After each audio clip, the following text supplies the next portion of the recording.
خاص طور پہ دوسرے حضرات تو اپنی جو ہے نالج کے حساب سے یا پھر ان کے معلومات کے حساب سے واقف نہیں ہوں گے، لیکن خود اہل سنت جماعت کے حضرات اس بات سے واقف نہیں ہیں کہ پیران پیر حضرت غوث اعظم دستگیر رضی اللہ تعالیٰ عنہ رحمۃ اللہ علیہ کے کارنامے کیا ہے، آپ کا مقام کیا ہے، آپ کی علمی قابلیت کیا ہے، آپ کا اسلام کے لیے کیا کنٹریبیوشن رہا، یہ خود جو ہے ہمارے حضرات کو بہت کم واقف ہے.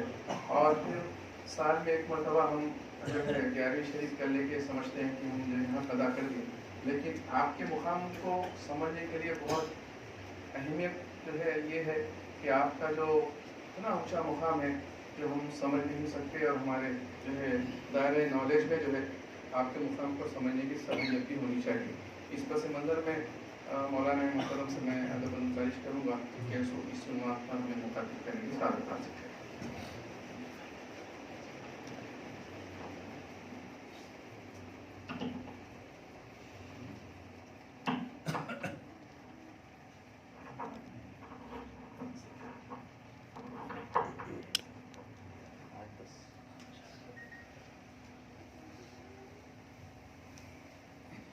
السلام علیکم ورحمۃ اللہ وبرکاتہ. وعلیکم السلام ورحمۃ اللہ وبرکاتہ.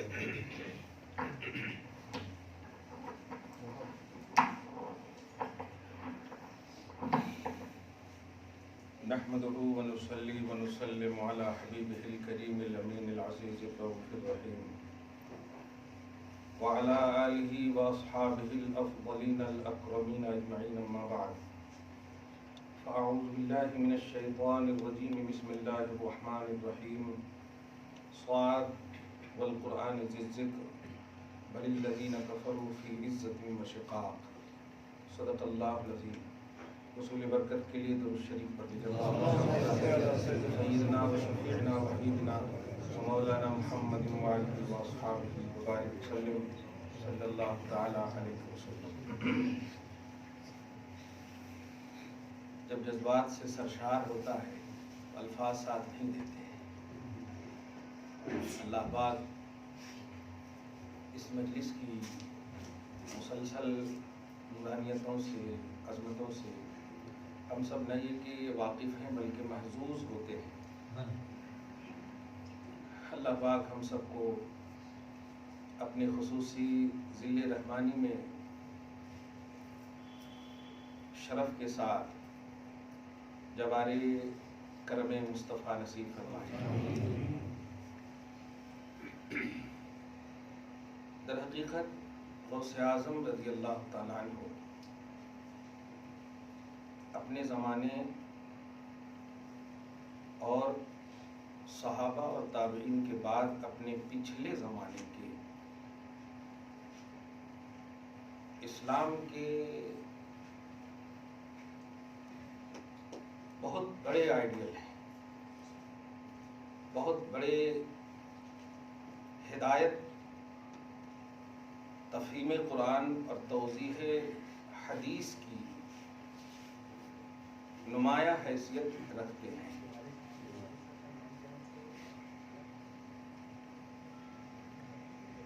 میں محدود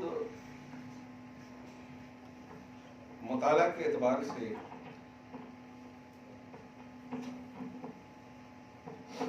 جو 2-3 سال کے درمیان، 5 سال کے درمیان،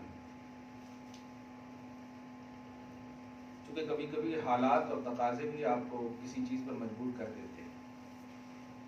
حیدرآباد نے مجھے ایک چیز سکھایا ہے، دکن نے مجھے ایک چیز سکھایا ہے، مطالعہ کرو تب دنیا میں بھی عزت ملے گی، دین میں بھی عزت ملے گی. نہیں مطالعہ کریں گے دنیا تو پا سکتے ہیں، دین میں عزت نہیں مل سکتی. اللہ سبحانہ ہو آپ کو ہم سب کو شاد رکھے، سلامت رکھے.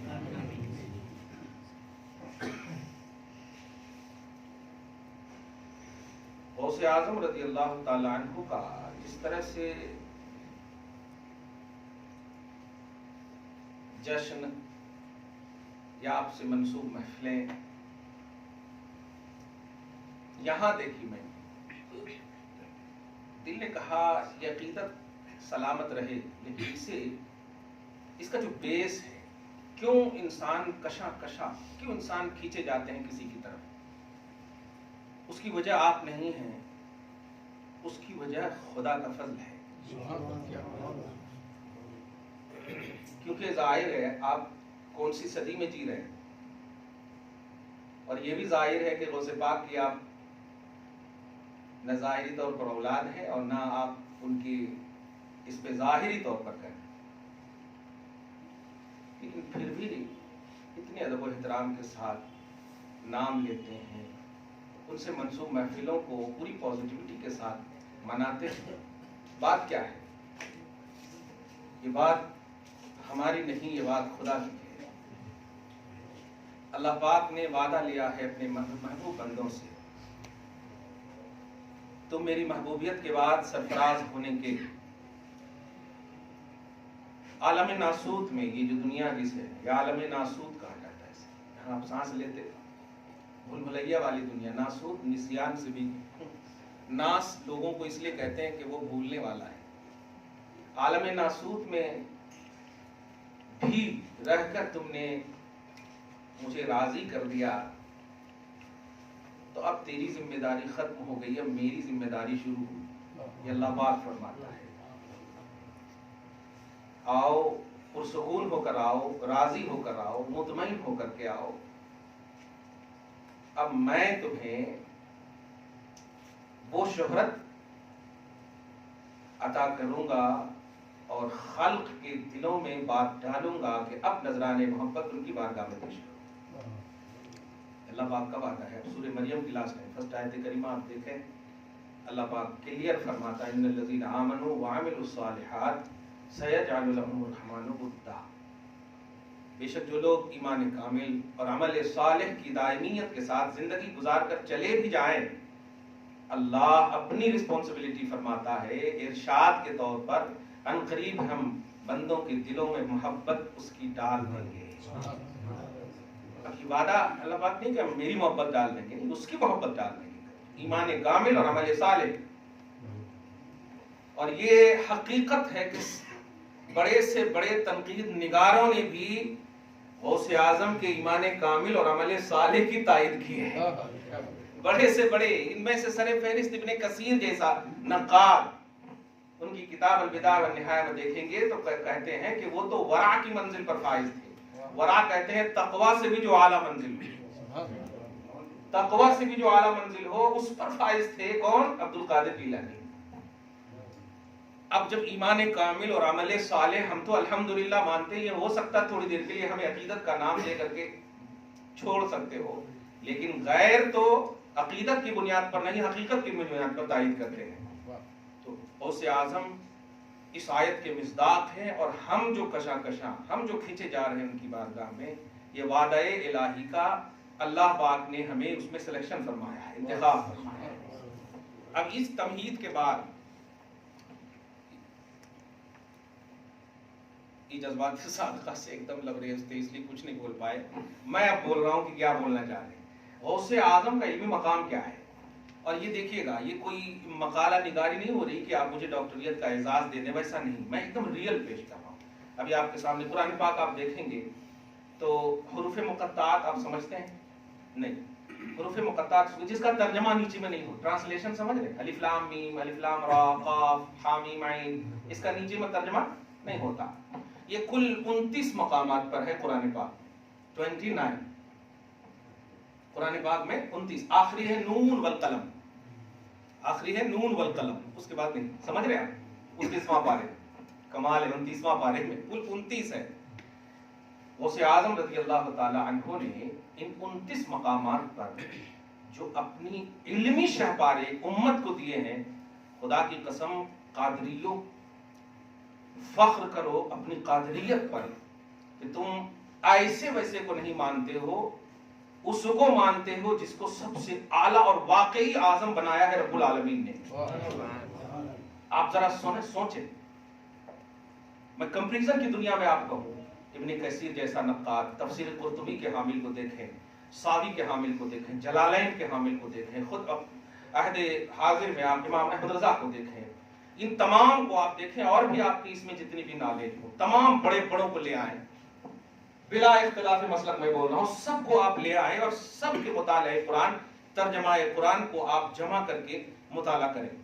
کسی کے قرآن میں الف لام میم کے نیچے قلم نہیں اٹھا ہوگا، کسی کے ترجمہ قرآن میں۔ میں اس ذات کی بات کر رہا ہوں جو 500 صدی کے بعد کے ہیں۔ میں اصل توحید و رسالت کی وہ ریئلٹی پیش کرنا چاہ رہا ہوں آج کی اس محفل میں غوث پاک کے حوالے سے۔ غوث اعظم رضی اللہ تعالیٰ عنہ ان 29 مقامات پر بھی جو قلم اٹھائے ہیں، انشاءاللہ قریب ایک مہینے کے اندر یا ہفتے کے اندر کتاب آپ کے پاس آئے گی، شان خیر الورا بزبان غوث الورا۔ یہ اسی حروف مقطعات کی ترجمانی جو غوث پاک نے اپنی زبان سے لکھی، اس کا صرف میں نے ترجمہ کر دیا ہے بس۔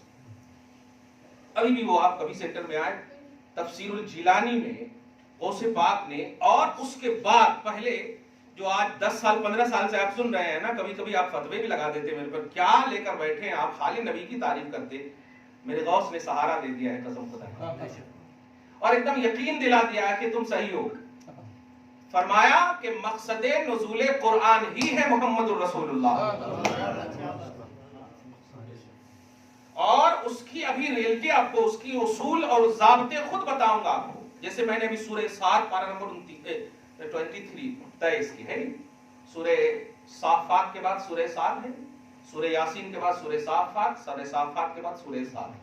اس سورہ 7 کی میں نے جو حروف مقطعات میں سے 7 کا کچھ ترجمہ ہے بولیے، لیکن غوث اعظم رضی اللہ تعالیٰ عنہ نے 6 ترجمہ کیے ہیں۔ لفظ 7 کا 6 ترجمہ کیے غوث پاک نے، اور اتنا اعلیٰ ترجمہ کہ آگے جو لفظ ہے نا، آپ کا دل کہے گا کہ یہی ترجمہ ہی ہونا چاہیے۔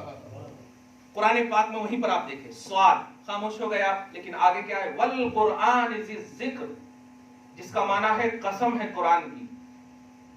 والقرآن کا معنی قسم ہے قرآن کی، واو معنی قسم، والقرآن قسم ہے قرآن کی جو ذکر والا ہے، ذی ذکر جو نصیحت والا ہے، جو یاد کیے جانے والا ہے ہمیشہ، تو قسم ہے قرآن کی۔ اب سوال ہوتا ہے کیوں قسم اٹھایا اللہ پاک نے؟ آٹومیٹک ہوتا ہے، اللہ کا کلام ہے، کیوں قسم اٹھایا اللہ پاک نے؟ تو اس سال میں غوث اعظم نے اس قسم اٹھانے اور نزول قرآن، جس کو آپ شان نزول بھی آپ کہیں اور انگلش میں بیک گراؤنڈ بھی آپ کہیں، آیتوں کا آگے پیچھے کیوں کیسے نازل ہوا، اس کا ذکر فرماتے ہیں۔ آپ ذرا سنیے، کہتے ہیں صاد ایھا الصفی الصافی۔ گم ہو گئے؟ ظاہر ہے سلطان الاولیاء کا جلدی سمجھ گئے تو پھر آپ ہاں، اس لیے نہ سمجھنا بھی تھوڑا ایک دم بالکل سمجھ میں آتا ہے کہ وہ بہت اعلیٰ ہے، سڈنلی سمجھ گئے تو پھر آپ کو سمجھ میں کہاں سے آئے گا کہ وہ اعلیٰ ہے، آپ پریشان ہو پہلے ان کے لیے۔ فرماتے ہیں کہ صاد کا ترجمہ یہ ہے، سنو مجھ سے، عارف باللہ کا ایک عنوان سمجھیے۔ عارف باللہ کا مطلب کیا ہوتا ہے؟ اللہ کو جاننے والے، نہیں، اللہ کو پہچاننے والے۔ عالم باللہ کا ہوتا ہے اللہ کو جاننے والے، علم اور نالج یہ ہے مرادف، لیکن معرفت یہ پہچاننے والے کو بولتے ہیں۔ عارف باللہ ہے نا، سلطان العارفین، معرفت ربانی، یہ ہے نا عنوان۔ قرآن پاک میں بھی معرفت کا لفظ آئے نا، الذین یعرفونہ کما یعرفون ابناءہم، عارف باللہ۔ اب ذرا غور کیجیے گا، کہتے ہیں صاد کا معنی یہ ہے ایھا الصفی الصافی۔ اس کو سمجھنے سے پہلے سورہ زخرف میں پارہ نمبر 25 میں ایک آیت کریمہ ہے۔ میرے حبیب، یہ جو قرآن اتار رہا ہوں نا، اس قرآن میں، اس قرآن کے اتارنے کا مقصد یہ ہے کہ میں چاہوں کہ آپ کا ذکر ہو اور جو آپ کو مانے اس کا ذکر ہو۔ قرآن کا لفظ پڑھ دے رہا ہوں، انہو لذکر لک ولقومک، انہو لذکر لک ولقومک۔ یہ جو ہے انہ میں نے بے شک، ہو میں نے یہ یعنی قرآن، یہ یاد کی چیز ہے، لکا آپ کے لیے، ولقومک جو آپ کی قوم ہو۔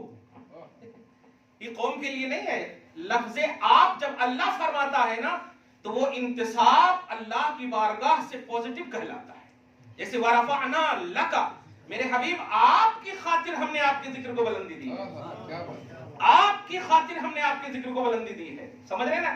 ذکر کو بلندی نہیں دی، آپ کی خاطر، آپ ہیں اس لیے ذکر کو بلند کیا ہے۔ تو میرے حبیب میں نے یہ قرآن جو ذکر بنایا ہے وہ آپ کی خاطر، اور وہ لوگ بھی دھیان دیجیے گا، وہ لوگ بھی جو آپ کے ہیں ان کا بھی ذکر ہوگا۔ تو قرآن کے ذکر ہونے یا قرآن کے نزول کا مقصد اللہ پاک نے ایک آیت میں پیش کر دیا، کلیئر ہے؟ اِنَّهُ لَذِكْرٌ لَكَ وَلِقَوْمِكَ، صحیح ہے نا؟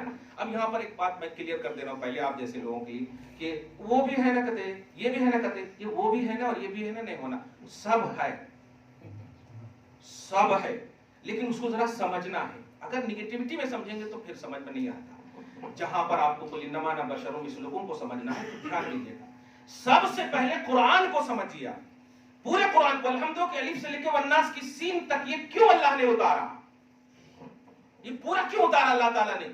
اللہ اپنے کلام کو آپ کو دینا تھا تو دے دیتا توریت، دے دیتا انجیل، دے دیتا زبور، یہ بھی تو اللہ کا کلام ہے۔ تو اگر کلام دینا مقصود ہوتا تو دے دیتا اللہ، یہ میرا ہی کلام ہے۔ قرآن کیوں دیا؟ ایک سوال ہوتا ہے نا۔ تو قرآن دینے کا مقصد یہی ہے، اے حبیب اس میں آپ کا ذکر ہوگا اور آپ کے کا ذکر ہوگا۔ کیا بات ہے، آپ سمجھے؟ تو مقصد نزول قرآن ہے ذکر محمدی صلی اللہ علیہ وسلم، مقصد نزول، اور اس سے اور جملہ جو محفل سجائے، مقصد نزول قرآن ہے ذکر غلامان محمدی صلی اللہ علیہ وسلم۔ کچھ سمجھے آپ کی قرآن سے میں بول رہا ہوں، یعنی آپ کا ذکر ہو اور آپ کے ماننے والوں کا ذکر ہو۔ اب آپ پھر آپ کہیں گے کہ پھر نماز میں کہاں ذکر ہے، بھئی حج کی آیتوں میں کہاں ذکر ہے، بولتے ہیں نا، تو پھر آپ بھئی نظریں آپ کو بدلنی ہوگی۔ بہت عمدہ کہا گیا ہے، نظریں بدل گئی تو نظارے بدل گئے۔ غش کھا گئے کلیم مگر ہنس پڑے حبیب، غش کھا گئے کلیم مگر ہنس پڑے حبیب، نظریں بدل گئی تو نظارے بدل گئے، سمجھیں؟ نظریں بدل گئی تو نظارے بدل گئے۔ تو آپ کو نظارے مقصد نزول قرآن دیکھنا ہے تو نظر بدلنی ہوگی، اور اس نظر کا نام ہے محبت مصطفیٰ، اس نظر کا نام ہے پوزیٹیوٹی نبی کے لیے، اس نظر کا نام ہے۔ اسی لیے صحابہ کرام نے نالج کو ترجیح نہیں دیا، مصطفیٰ کو ترجیح دیا ہے۔ آپ غور کیجئے، حضرت ابوبکر صدیق رضی اللہ تعالیٰ عنہ، آپ پوری کتاب، پوری ہسٹری کو آپ دیکھ لیں، پوری ہسٹری کو دیکھ لیا، اور روایت حدیث میں آپ دیکھیں تو 500 کیا 200-300 بھی روایتیں ان سے نہیں ملتی۔ روایت سمجھ رہے ہیں آپ؟ یعنی حدیث کی دنیا میں جیسے حضرت ابو ہریرہ کی روایت ہے، حضرت انس کی روایت ہے نہیں، یہ سب بھی صحابی ہیں نا، ان کی روایات کثیر ہیں، پھر بھی افضل البشر بعد الانبیاء ابوبکر کیوں ہیں؟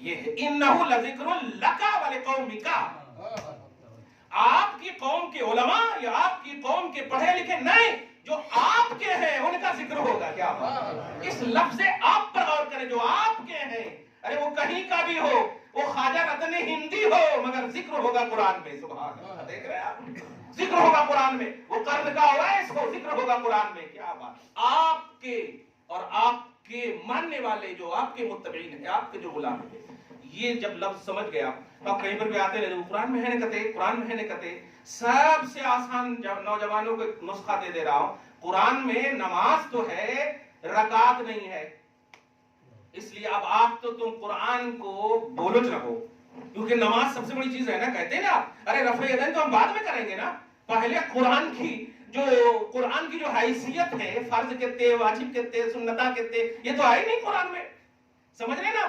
یہ ہے اقیم الصلاۃ، نماز قائم کرو، ابھی کہتے کرنا بتاؤ، قرآن میں ہے نہیں، تو آپ کیا کہیں گے؟ انکمپلیٹ قرآن ہے نہیں، مقصد نزول قرآن نماز نہیں، مصطفیٰ ہے، یہ جملے پہ غور کیجیے، اور تعداد رکعت آئے تو مصطفیٰ کی بارگاہ میں، اور اسی لیے ان کو مقصد بنایا گیا ہے۔ قرآن کا مقصد مصطفیٰ کا ذکر ہے، قرآن کا مقصد رسول پاک صلی اللہ علیہ وسلم کے ماننے والوں کا ذکر ہے۔ دھیان دیجیے گا، اب میں ان لوگوں سے کہنا چاہتا ہوں جو حدیث کو اپنا مقصد بنا لیے ہیں، ذرا ذہن میں رکھیں، جب قرآن جو سب سے اعلیٰ کتاب ہے، قدیم کتاب ہے، اس کا مقصد ہے ذکر محمدی۔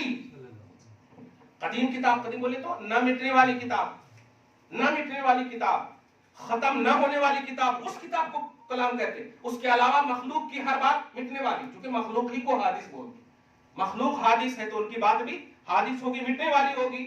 تو جو قرآن نہ مٹنے والی اللہ کی کتاب ہے،